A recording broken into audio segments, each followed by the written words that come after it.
beginning and kind of tell us the story.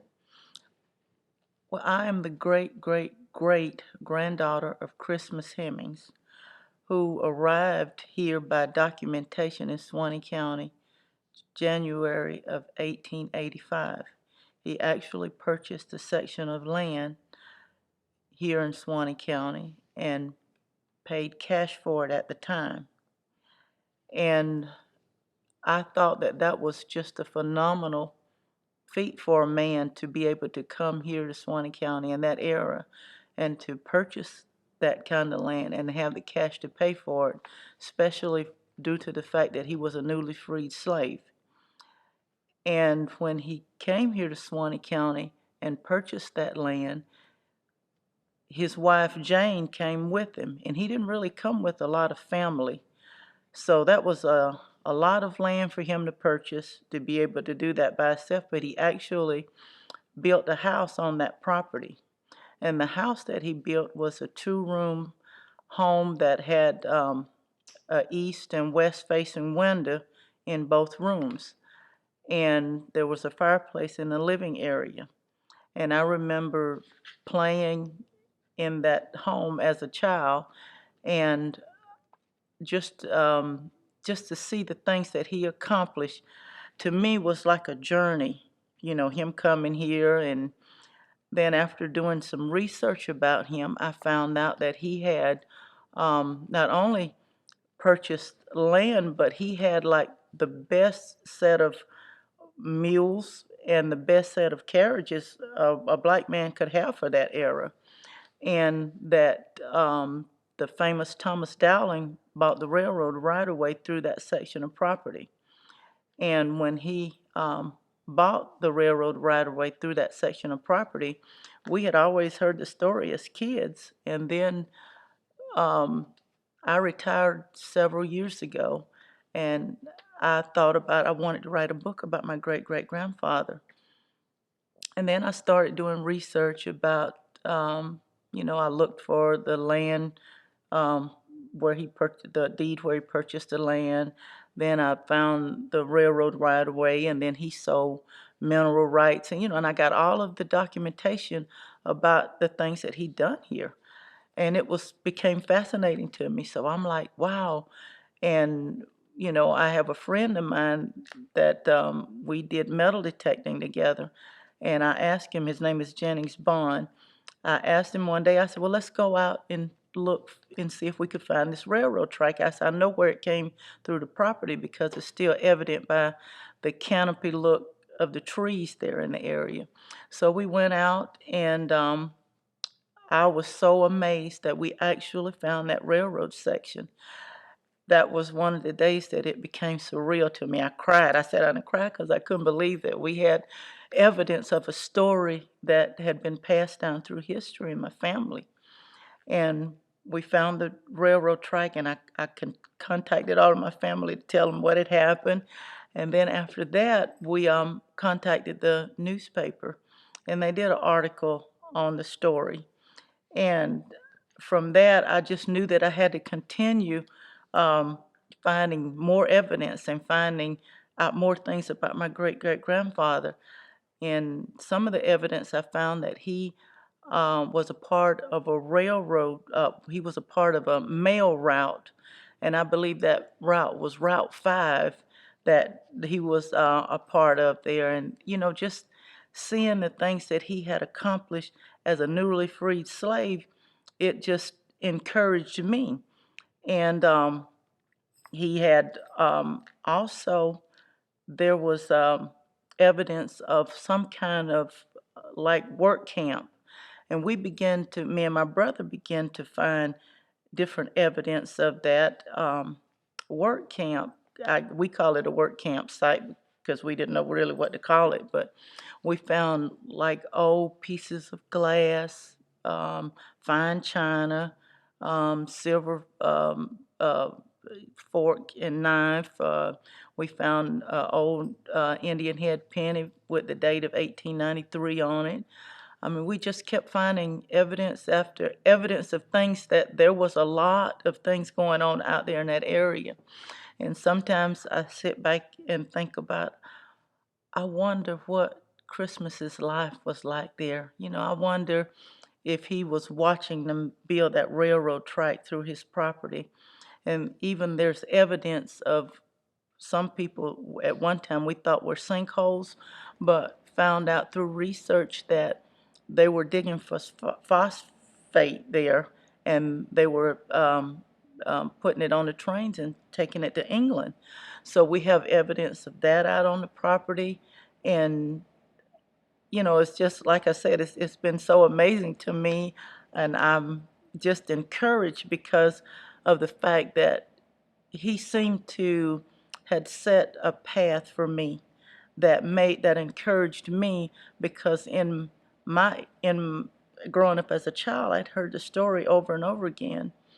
And here in Suwannee County, I became the first African American EMT here in Suwannee County. I begin to be a first to do things, and all I could think back was, wow, he set the stage for me, and he left a heritage for me. He left a legacy for me, and I just didn't want to disappoint my great great grandfather. So that's one of the reasons I want to tell this story. And I know sometimes with history, if we're silent, that history is silent.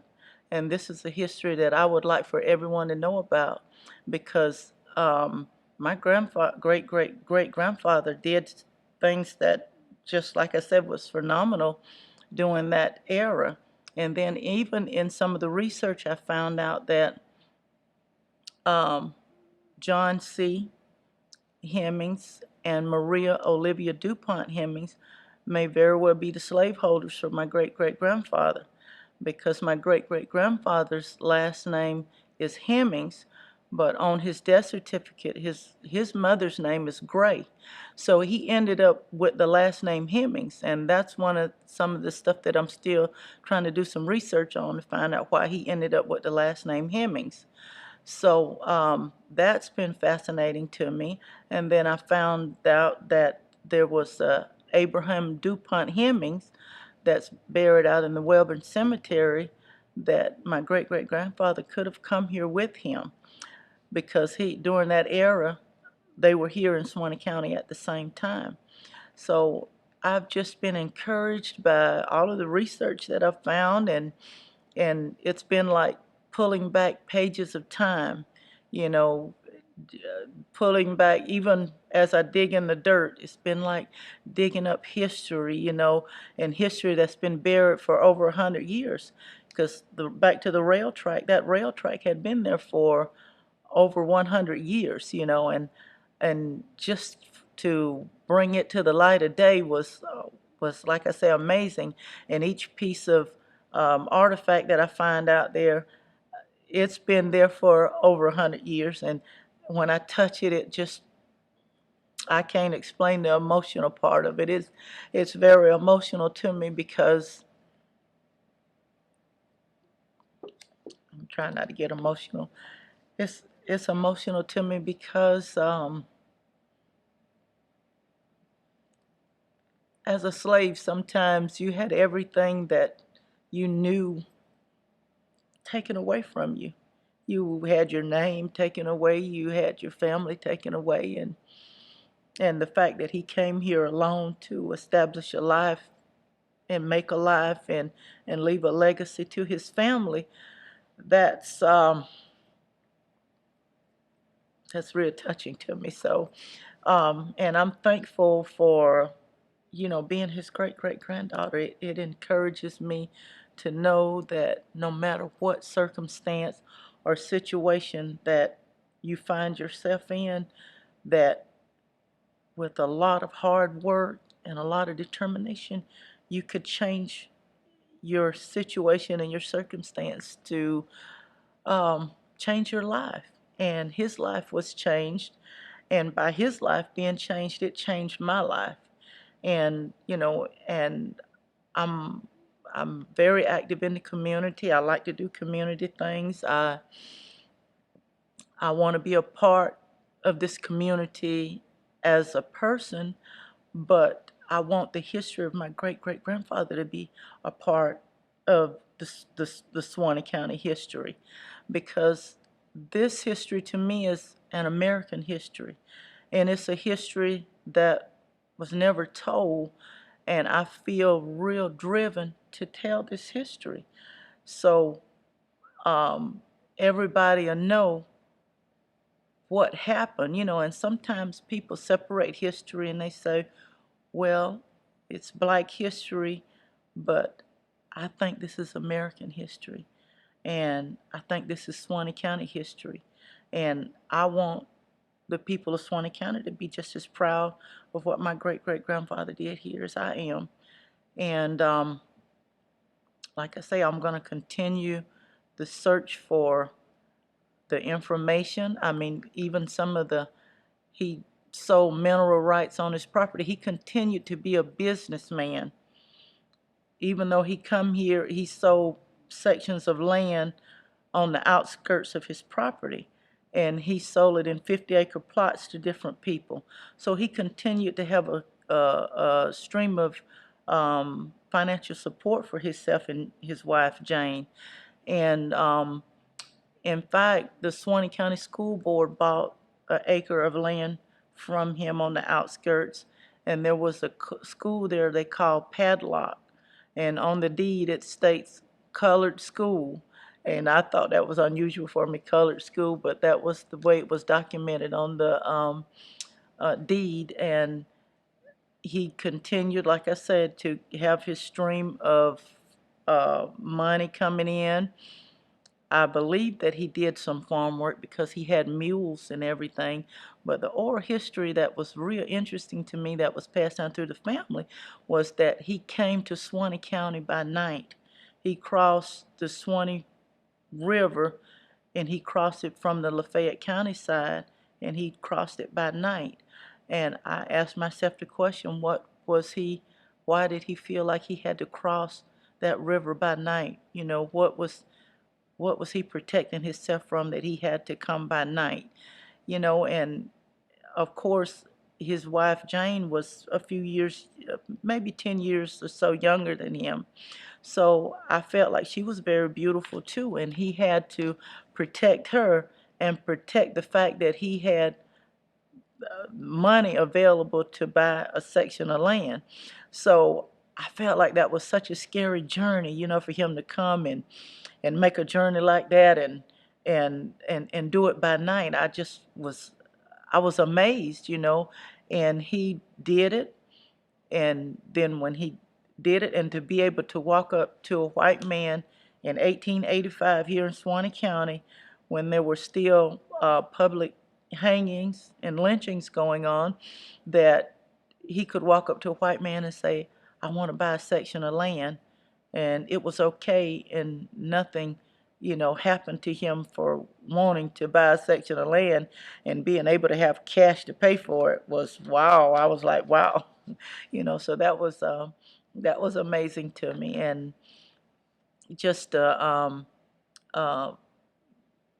the fact that he came here to Suwannee County, and he continued until because he died in 1921. And even at his death, him, his wife Jane, and his son Handy have the most beautiful marble tombstones in our family cemetery. And on his tombstone, he has a Masonic symbol embossed in it. Um, Christmas himself evidently was a Mason. So that was interesting information to me too at that time. And like I said, they're the three nicest tombstones that's in our family cemetery. And one other thing that's real historic about our family cemetery is called the Claywoods Garden of Rest. Um, Sheriff Robert Leonard is buried out in our family cemetery. And we were proud, that his family wanted to be buried in a cemetery. Don't want to use the word a black cemetery, because I would just say a cemetery where only black people are buried. And that was nice to me that because I've known Sheriff Leonard all of my life growing up, and for his wife to come to our family and say, is it all right if he be buried out there. That was a proud moment for us too. So I'm just thinking of all of the proud moments and all of the things that my family's history means to me, and I want it to mean the same thing to the people here in Suwannee County, because when we start to share our history, we find out that we are not as different as we think that we are. And when we put all of our history together, and we keep putting pieces and pieces of it together, we find out that it makes a picture. And even I talk about this history, I feel like there are other people here in Suwannee County that has history too. And I want the history that I'm sharing to encourage other people to share their stories and to share their histories, so that they will feel just as proud as I feel about mine. And like I said, when we all start putting a little pieces together, we have a picture that's beautiful, that describes the that describes an American story to me, you know. So I'm just, like I say, encouraged to continue to find information, to um, find.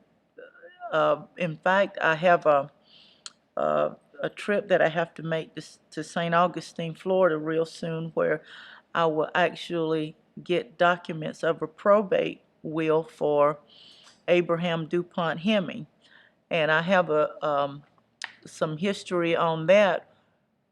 Um, Abraham DuPont was the grandfather of Abraham DuPont Hemmings, which had slave plantations in St. Augustine, and Maria Olivia DuPont was his daughter.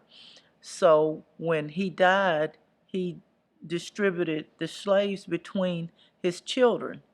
And I've asked myself the question, well, I wonder if Christmas Hemmings was one of those slaves that he's distributed to his children. I plan to go and get that probate paperwork to find out if my great great great grandfather's name will show up in that document.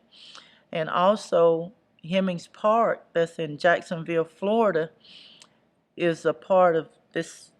John C. Hemmings had a son, Charles Cornelius Hemmings, which was a Confederate soldier. And there was a Confederate monument raised in his honor in Jacksonville in Hemmings Park. So these are all the same Hemmings that are related either by DNA or by purchase to my great great grandfather. And I am interested to find out more about that part of the history as well. Um, I'm just thrilled to be able to tell this story. The thing that fascinated me the most as a child was to know that a railroad track had come through my grandfather's property. And like, we played there as a child. And even in some of the artifacts, we found not only the track, but we found tools that they used out there, railroad fasteners and railroad spikes, and just every time as children we would find a railroad spike, we just thought that was just the coolest thing. And to see the embankment where the railroad track came through the property was just, oh my God. It was almost like you could take yourself back to that point in your mind. And I enjoyed playing there as a child, and just knowing that that oral history was passed down to me, and then being able to see that there was tangible evidence that it was for real. It wasn't just a story, but it was a real story. And to see the house that he lived in, that was a real story to me, because even as a child, there was a area in the top of the house that had a trap door. And as a child, I would imagine, what would a trap door be in a top of a house be? What would that be used for?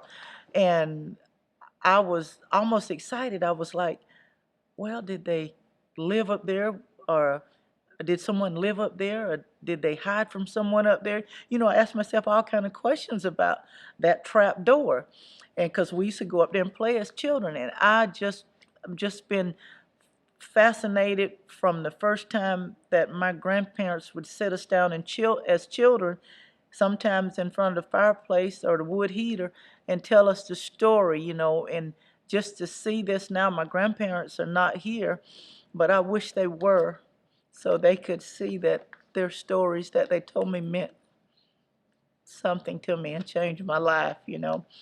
Um, and I'm pleased to be the great, great, great, three great granddaughter of Christmas Hemmings. My mother is his great great granddaughter. So that's how the family starts with my mother. And then my mother's father was a grandson. And um, my great grandfather's mother was the only documented heir that Handy Hemmings had, which was Christmas Hemmings' son. So Christmas had one documented heir, which was Handy Hemmings, and Handy had one documented heir, which was Polly Hemmings Jelks. So Polly Hemmings Jelks is my great great grandmother, and she was Handy Hemmings' daughter. And then my grandfather is Polly's son. So that's how the lineage to Christmas Hemmings goes. So what's your grandfather's name? My grandfather's name is Handy Jelks. Polly Jelks is Polly Hemmings Jelks is his mother. Polly Hemmings Jelks' father is Handy Hemmings. Handy Hemmings' father is Christmas Hemmings. So then, so how many of those people did you actually know? Like I know sometimes as a child you meet your grandparents. Sometimes you know your great grandparents. Mm-hmm. Sometimes not. So who do you actually remember? I remember my great great grandmother Polly Jelks.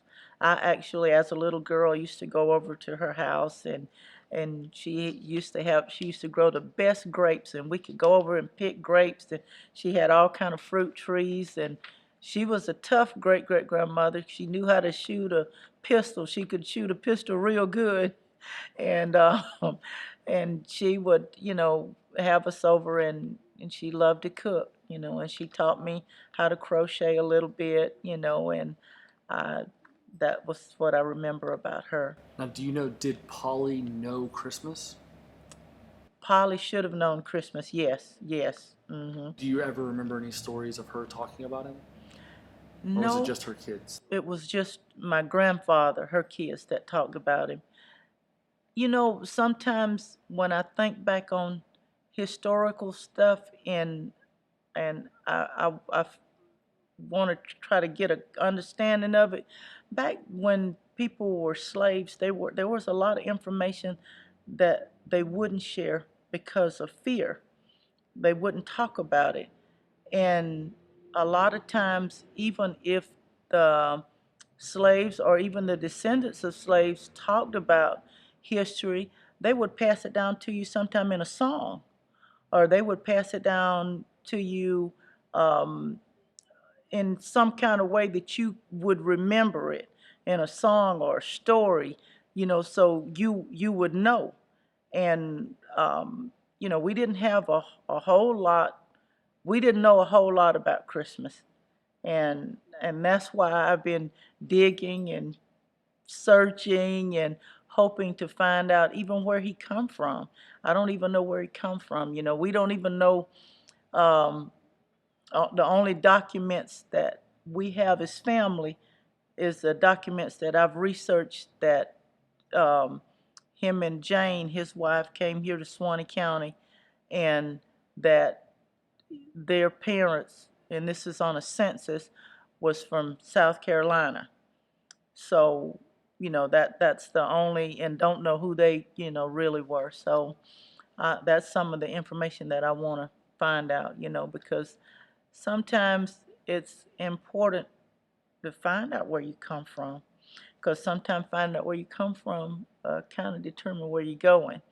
And I've just, like I said, searched, and it's hard, like I say, when you um, have everything you know taken away from you, because sometimes I imagine Christmas being um, a slave himself, and and was running away from something, and he ended up down here in Suwannee County, where he didn't have family, where he didn't know anybody.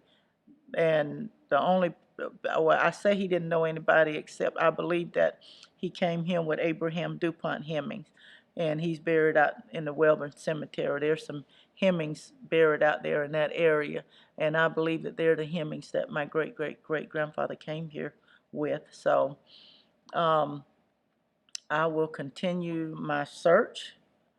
I'll continue to find out who I am, and where my family originated from, because it's become very important to me. Um, Not just for me, but for other people too that have a story just like mine, that don't know where to start or don't know what to do. It wasn't easy, to find some of the documentation and some of the information that I found. It wasn't easy. Um, and it was somewhat like finding a needle in a haystack, to be frankly honest with you. But I felt so driven to um, find this information and to tell the story until the obstacles, just like the obstacles of Christmas coming here to Suwannee County, didn't stop him. None of the obstacles that I've, encountered, I'm not letting stop me either. Till I find the total story of Christmas Hemmings. In fact, right now I'm writing a book about this story, and the name of the book is called Christmas in the South.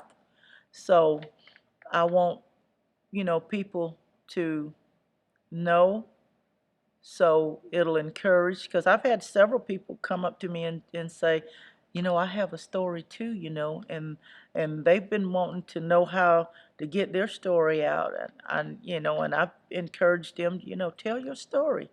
You never know what your story mean to somebody. You never know what part or what piece of history your story will make, so tell your story, and that's just, like I said, been something important to me, just to tell the story of who I am and my great great grandfather, and where he came from, and how he came here and made a life in Suwannee County and didn't have any family. And in fact, on some of the documents I have, on some of the census papers, he has one person that was documented as a ward, and he had two people that were documented as servants. And I was thinking to myself, surely he didn't have servants, but that's what the documentation says, that they were servants. So, like I said, that, speaks volumes to me about who this man was, and what his story could mean in history, how his story could change history, how his story could make what we think about struggling through life be a struggle of encouragement, to make us feel like I'm a part of this. And I'm not going to stop until I let everybody know I'm a part of this. And whatever I have to do to make everybody know I'm a part of this, I'm going to do it, And that's really how I feel about this story here.